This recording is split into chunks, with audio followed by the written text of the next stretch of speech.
Non, bonjour monsieur, je suis secrétaire médicale. Pourquoi manifestez-vous aujourd'hui devant le ministère de la Santé? Eh bien notamment parce qu'on vient de vivre une crise pénible qui se succède aux anciennes, puisque ça fait des années, moi je suis rentrée à 89 à l'assistance publique, et ça fait maintenant 30 ans qu'on souffre dans nos hôpitaux, que ce soit l'assistance publique au niveau national, le libéral, la médecine de ville, donc on souffre. Donc moi en tant que secrétaire médicale, je suis là parce que j'estime que si on doit notamment revoir, suite à la réunion qu'il y a aujourd'hui avec M. Véran, mais a priori il doit recevoir les organisations syndicales notamment, le FPH, enfin voilà. Des premières négociations ont lieu aujourd'hui avec M. Véran. Bon, j'ai cru comprendre que c'était en visioconférence, donc je suis un peu déçue. J'aurais espéré qu'il reçoive physiquement les gens pour établir un vrai contact. Maintenant, on est là pour défendre, revendiquer toujours les mêmes choses. Notre souffrance, elle n'a fait que s'aggraver pendant la crise Covid. Maintenant, on aimerait bien aussi la revalorisation salariale. Moi, je suis secrétaire médicale, mais j'étais dans une cellule, une unité Covid à ce moment-là. Les hospitaliers, on a été nombreux d'ailleurs à être testés positifs. On a vraiment souffert non seulement de nos conditions de travail, mais également on a été malade, on a été affecté. Donc oui, on est vraiment revendicatif parce qu'on n'a pas eu de masque au bon moment. À un moment donné, on a même fait la chasse à ceux qui portaient des masques dans mon établissement. Pardon, mais le président de la République a dit il y a quelques jours que la France n'avait jamais manqué de masques. Eh bien, je peux même vous ressortir une lettre de notre directeur de l'établissement qui nous disait carrément, parce qu'on s'est fait voler des masques sur notre établissement, que si les gens mettaient les personnels de façon abusive des masques, il y aurait des sanctions, alors qu'on était établissement Covid. Donc je trouve que c'est même... Vous a menacé de porter des masques. À quelle époque? Au mois de mars. Au mois de mars. Au mois de mars. On a carrément des écrits de notre direction qui nous menacent de la chasse au personnel qui abuserait des masques, du port du masque. On en était là.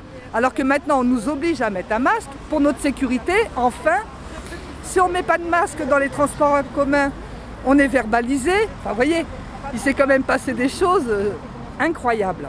Et beaucoup de pays donnent les masques à la population. Et en France, on dit aux gens, précipitez-vous à la grande distribution, achetez 10 masques à 50 €. C'est à peu près ça l'idée? Tout à fait. Alors là, moi, je crois que j'ai dû trouver une boîte de masques à 25 €, mais je crois que c'était jusqu'à dimanche. C'est-à-dire qu'à partir de cette semaine, le prix des masques va sans doute flamber dans les commerces. C'est-à-dire que déjà, porter un masque, c'est pas facile, mais on a intérêt, même si on ne sait pas s'il y aura une deuxième crise. Mais bon, moi, voilà, j'en ai aucune idée. En même temps, c'est un vrai budget pour les familles. Quand on est une famille de 2, 3, 4, qu'il faut 2 masques, voire 3 par jour minimum, c'est un vrai budget. Donc moi déjà, je trouve scandaleux qu'on ait à les payer. Ça devrait être donné. Enfin, voilà, c'est hyper important, quoi, la sécurité de tous. Et puis on peut préciser qu'avant cette crise du Covid, un masque en Chine, parce que c'est le principal fournisseur, valait 5 centimes d'euros. Au plus fort de la crise, il valait 1 €. Et aujourd'hui, ils sont redescendus à 17 centimes. Donc on peut croire que la grande distribution ne les a pas achetés à plus de quelques centimes. Donc on peut le dire, des marges colossales se font sur le dos de la santé des gens. Carrément, carrément. Donc après tous les risques qu'on nous a fait prendre, aujourd'hui maintenant, enfin on nous invite heureusement à mettre des masques, mais à quel prix quoi? Alors, oui, encore une question, pourquoi manifester aujourd'hui? Alors qu'encore une fois, le président de la République a dit l'autre jour qu'il avait pris la mesure de la détresse de l'hôpital public, que tous les problèmes étaient réglés. Évidemment, on ne va pas parler des lits qui sont en ce moment, alors que la crise n'est pas terminée, fermée. Dans certains hôpitaux, on a des chefs de service qui sont déjà pleins de voir, entre guillemets, des financiers déjà revenir pour fermer les lits alors que la crise n'est pas finie. Qu'est-ce que ça vous inspire tout ça finalement? Autant vous dire qu'on n'a pas franchement confiance ni en notre gouvernement, notre président, notre ministre. Enfin, on a vu aussi la ministre précédente, celle qui a succédé à M. Véran, qui soi-disant a alerté en janvier. Donc, ou c'est une infox, ou elle l'a dit mais personne ne l'a cru. Et je trouve que c'est quand même dramatique qu'on n'ait pas cru la ministre de la Santé dire c'est dangereux ce qui se passe. Donc c'est aussi la crédibilité qu'il y a dans ce gouvernement les uns avec les autres. Pourquoi on est là? Oui, donc en même temps, là c'est le début de négociation avec M. Véran, mais Vous savez, des négociations, moi en 30 ans j'en ai vu, hein. Des manifs, j'en ai fait un paquet avec mes collègues. Et l'hôpital public continue d'année en année à se dégrader, Voilà. toujours moins de moyens, toujours moins de peu de moyens. salaire, enfin de revalorisation salariale, moins de personnel. Voilà. Mais là, ouais, donc il y a effectivement les négociations de salaire, parce que d'abord, moi je vous le disais, je suis administrative.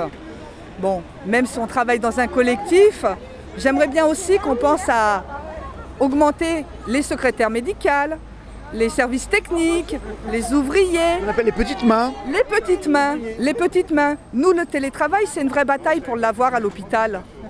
Un vrai cauchemar. On nous dit tout le monde en télétravail. À nous, on y a le droit. Hein. Monsieur Hirsch le dit, Monsieur Véran le dit, Monsieur Salomon le dit, Monsieur Macron, la ministre des Transports, Madame Borne. Mais c'est une vraie bataille parce que, en gros, on nous le refuse ou on le donne à minima. Et depuis le 11 mai, c'est tout le monde dans les services.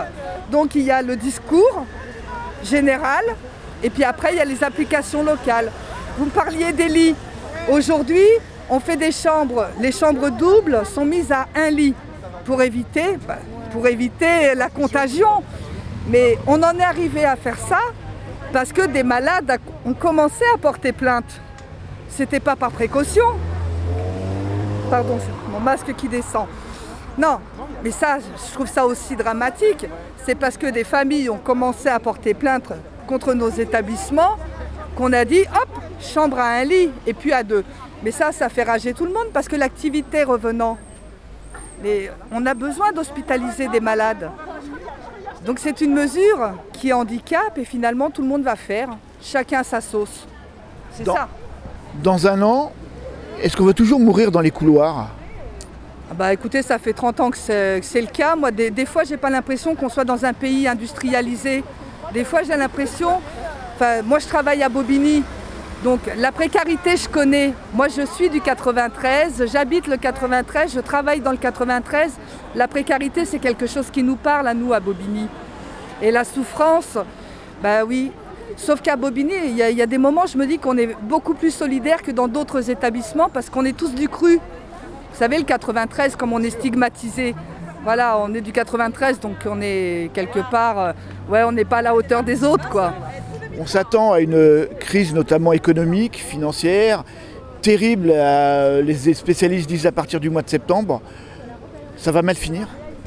Bah moi, Pas je pense... seulement le secteur de l'hôpital, hein, Ah, non, mais non, globalement, ça va mal finir. Bah, je pense qu'il y a des gens là qui sont déjà... Ils n'ont pas compris. Et ils vont pas, ça va pas attendre septembre, là il y a déjà des gens qui sont sur le carreau. Bien sûr, oui. Voilà, là déjà moi j'ai des amis intérimaires dans d'autres secteurs. Les boîtes n'ont pas rouvert, déjà fin d'intérim, fin de CDD. Là à l'heure actuelle, déjà depuis le mois d'avril, il y a déjà des familles qui sont sur le carreau. Il y a des villes qui ont proposé de lever les loyers pendant 1 mois pour aider des familles. Alors après c'est légal ou c'est illégal selon les communes, j'ai vu des arrêtés passer. Mais c'est pas suffisant. Mais c'est pas suffisant, les gens sont à la gorge. Déjà au quotidien, on n'est pas riche. Hein. On nous dit tout le temps, fonctionnaires, vous avez la sécurité de l'emploi, c'est bon, la vie n'est pas dure pour vous. Mais franchement, quand on vit avec 1500 balles, qu'on a un loyer de 7 ou 8... Vous trouvez que la France, contrairement à d'autres pays, n'a pas suffisamment aidé la population, les entreprises qui, elles, vont payer un très très lourd tribut à cette crise du Covid. Est-ce que la France a fait tout ce qu'elle devait faire, tout ce qu'elle pouvait faire, selon vous, pour aider la population et les entreprises ? Alors en tout cas pour les entreprises, ouais, on peut quand même reconnaître ce geste du chômage partiel. Maintenant, je sais bien que l'État s'est substitué pendant ce temps-là. Moi, mon conjoint est dans la restauration sur les autoroutes. Il est en chômage partiel, 57 ans. Je ne sais pas si sa boîte va avoir les reins assez solides pour garder tous les employés. Donc c'est vrai que moi j'ai une inquiétude. Est-ce qu'il va se faire lourder ou pas? Est-ce que son entreprise va pouvoir les reprendre à temps plein? Est-ce qu'ils vont reprendre leur activité comme avant et au même nombre? Donc oui, il y a des vraies inquiétudes. Et je pense... Pas de visibilité. Pas de visibilité parce que dans de nombreuses boîtes, les gens ne savent pas. Là, il y a des familles, on leur a dit maintenant, les écoles rouvrent, vous remettez les enfants au travail, fini le chômage partiel. Donc on a fait le chantage entre la rescolarisation des enfants pour faire revenir travailler les parents Mais sauf que toutes les écoles n'ont pas réouvertes, que la crainte du Covid est toujours là. On voit des écoles là au niveau national qui ont ouvert et qui ont déjà refermé. Donc oui, c'est quelque chose de très angoissant pour tout le monde. Et moi, je ne suis pas plus flippette que les autres, mais honnêtement, oui, moi j'ai eu des peurs, j'ai des craintes. J'ai 3 transports en commun pour aller au boulot. Et je vous avoue que j'ai très peur. Non seulement je travaille à l'hôpital, mais je me tape les transports en commun. Je vous assure que ce n'est pas rassurant. Oui, j'ai peur. Si en un mot, pour finir, vous devriez qualifier le gouvernement, la gestion du gouvernement pendant ce Covid, qu'est-ce que vous diriez? Sur tous les plans, pas seulement sur le secteur de la santé.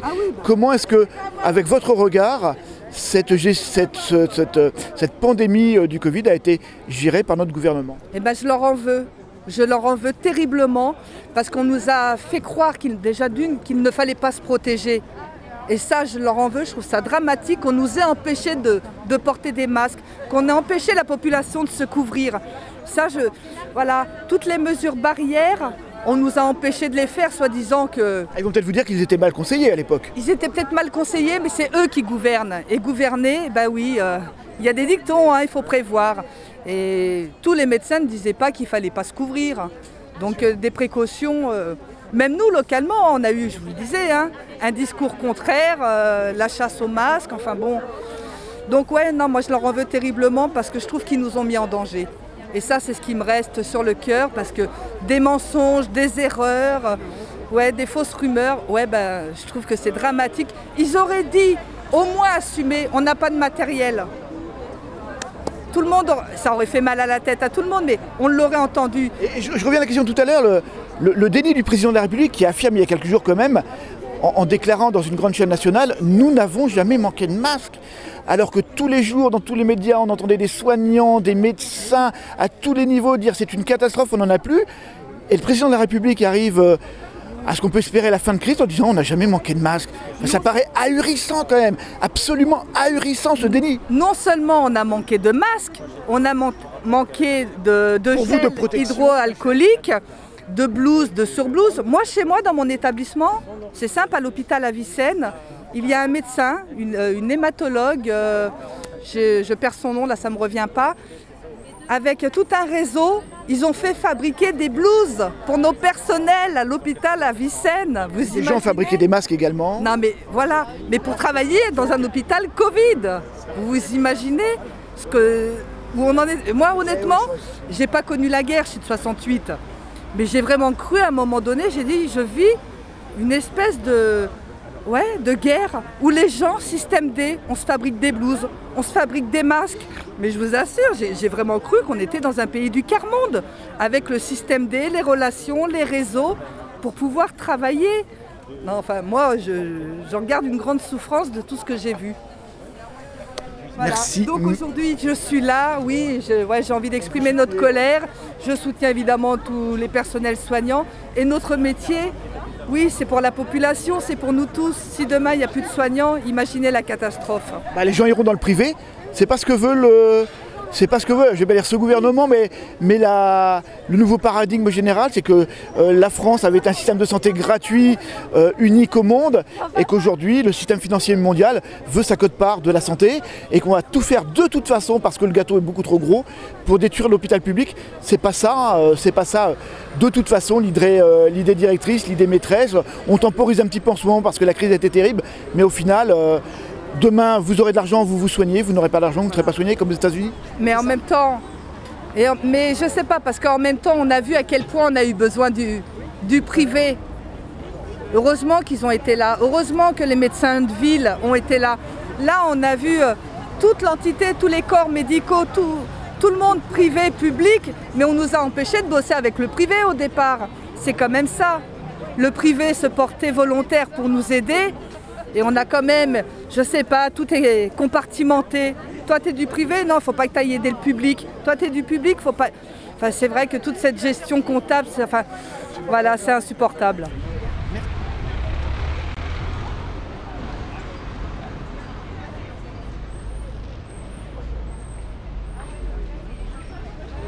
La République arrive pour espérer la fin de vie.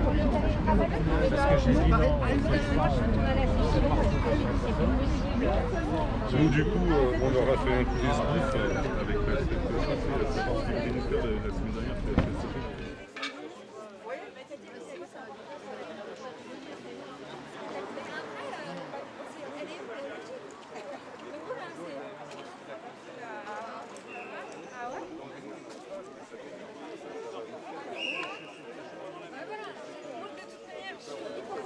Alors, coup de Ségur devant le ministère de la Santé. Alors je suis là parce que les négociations a priori, vont a priori commencer aujourd'hui. J'ai dit au bout d'un moment, je ne veux pas changer.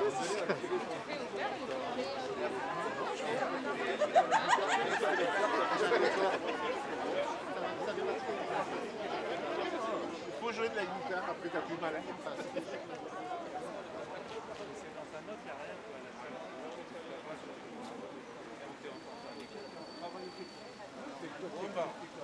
Il m'a dit, quelqu'un d'attaque m'a dit, bah j'y étais, je sais plus qui.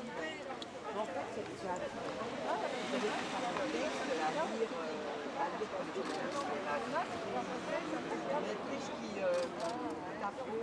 attaqué, qui tape au premier temps. On y va. Ouais, parce que là, les enfants, il est 13h34.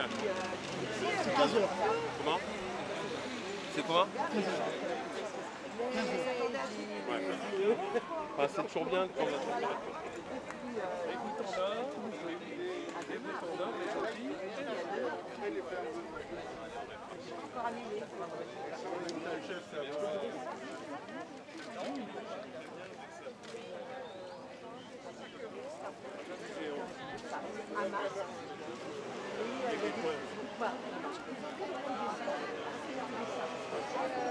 Les postillons, ça fait quand même 8 mètres. Alors il y a le concours de lancer.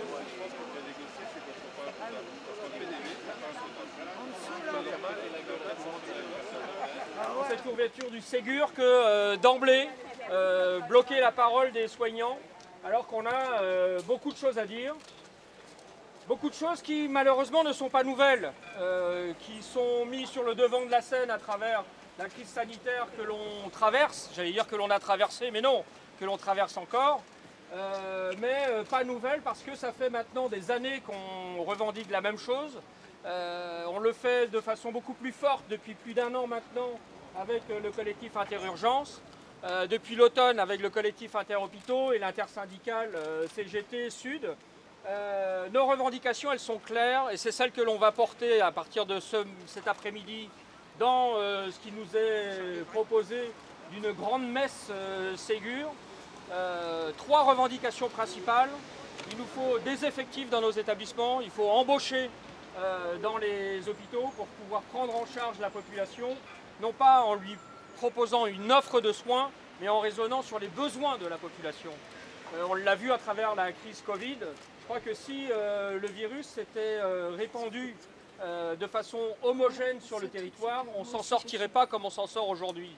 Si on s'en sort à peu près correctement, c'est parce qu'il y a eu des régions qui ont été particulièrement touchées, et nous sommes ici en Île-de-France où ça a été le cas, le Grand Est aussi, mais le fait que, et notamment toute la façade atlantique n'a pas été touchée aussi fortement, a permis d'une part le transfert de patients et la remontée d'équipes soignantes de nos collègues solidaires qui sont venus nous renforcer en Île-de-France. C'est ça qui a permis qu'on passe plutôt correctement cette pandémie.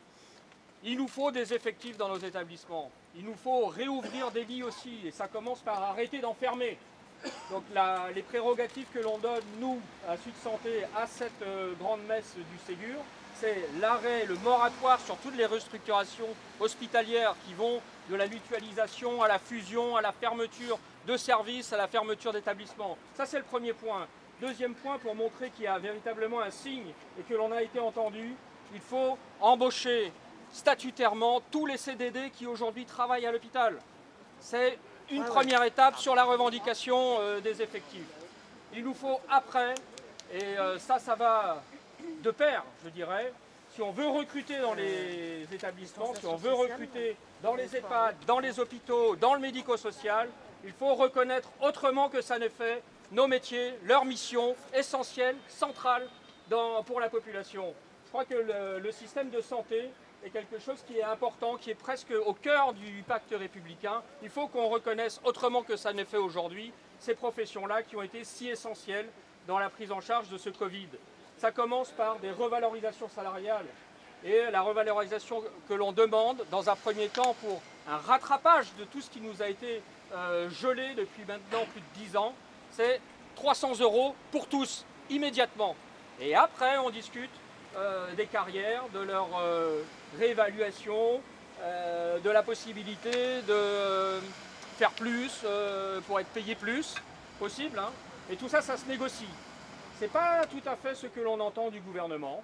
On n'a pas la sensation que l'on rentre là avec eux tout à l'heure, à 15h30, dans de la négociation. On a l'impression, à 300 en visioconférence, qu'on est là dans une grande messe où ils vont nous dire la parole et où on ne sera pas écouté. Donc les choses se précipitent, on le voit. Dès demain, on est convoqué à 2 nouvelles réunions, visioconférence là aussi, pour la mise en place du comité Ségur, qui sera présidé par Nicole Nettard. Et puis la mise en place du groupe de travail, ça c'est pour le matin, et la mise en place du groupe de travail sur rémunération et reconnaissance de carrière pour l'après-midi de demain. Donc il veut accélérer le pas. Pourquoi ? Parce qu'il ne peut pas se permettre la colère des soignants. La colère des soignants, elle est vraie, elle est réelle, elle perle dans tous nos établissements. Les mardis de la colère, les jeudis de la colère à Robert Debré, les manifestations de soignants, alors même qu'on n'est même pas sorti ou à peine sorti de la crise, montre à la population qu'au-delà des applaudissements qui nous ont fait très chaud au cœur pendant la crise à 20h sur les balcons, il va falloir un soutien de cette population-là à ces soignants si on veut que l'hôpital public s'en sorte. Il y a un grand outil qu'il faut aussi défendre, coûte que coûte, c'est la sécurité sociale. La protection sociale est notre système qui fait notre exception et qui fait certainement que l'on a pu passer la pandémie autrement qu'ailleurs et mieux qu'ailleurs. Le fait de mettre une partie de la population, et pas négligeable, au chômage partiel, c'est parce que notre système de protection sociale le permet. Ailleurs, ce n'est pas le cas. Et on plonge dans la précarité des tas de travailleurs à qui on ne donne plus l'autorisation de travailler. Donc ce système-là, il faut le faire perdurer. Je ne sais pas s'il est question de 5e branche, d'un 5e risque, mais en tous les cas, sur les 4 déjà présentes, il faut redéfinir ça, il faut défendre ça coûte que coûte. C'est ce que l'on va faire dès aujourd'hui en se rassemblant, parce que c'était symbolique de se retrouver ici avant l'ouverture même de ces négociations. Mais dès jeudi prochain, à Robert Debré, on continue les jeudis de la colère et on a une date qui se pointe sur le 16 juin. Le 16 juin, il faut les hospitaliers dans la rue, mais il faut la population à les soutenir. C'est comme ça qu'on fera plier le gouvernement. On n'aura que ce que nous irons chercher et on le mérite. Merci. Ouais.